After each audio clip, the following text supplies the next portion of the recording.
بسم الله الرحمن الرحيم. استكمالا لسلسلة خليك أينشتاين في نفسك وافهم.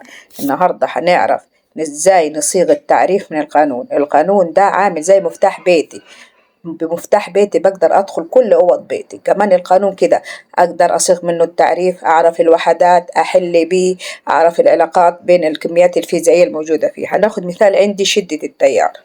شدة التيار قانونها بيقول إيه؟ شدة التيار تساوي كمية الكهرباء على الزمن بالثانية.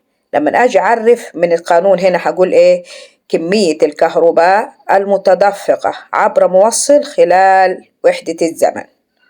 طيب أنا عايزة أعرف الأمبير. الأمبير وحدة شدة التيار. هقول إيه تعريفه؟ هو شدة التيار الناتج عن تدفق كمية من الكهرباء مقدارها 1 كولوم في زمن قدره 1 ثانية. طب أنا عايزة أعرف الكولوم، هقول هو إيه؟ كمية الكهرباء المنقولة.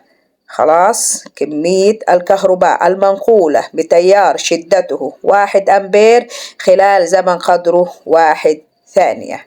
يعني شفنا ازاي كم تعريف طلعناه من القانون ده. عرفنا شدة التيار والأمبير والكولوم. نجي نعرف فرق الجهد. هقول ايه بقى تعريف فرق الجهد من خلال القانون؟ هو الشغل المبذول لنقل كمية من الكهرباء مقدارها 1 كولوم. طيب عندي أنا هنا وحدة فرق الجهد الفولت. عايز أعرف الفولت. هو ايه؟ فرق الجهد بين طرفي موصل عند بذل شغل مقداره 1 جول لنقل كمية من الكهرباء مقدارها 1 كولوم. طيب كده نجي نبص على قانون أوم. هنا المقاومة بتساوي إيه؟ فرق الجهد على شدة التيار. أجي أعرف هو النسبة بين فرق الجهد وشدة التيار.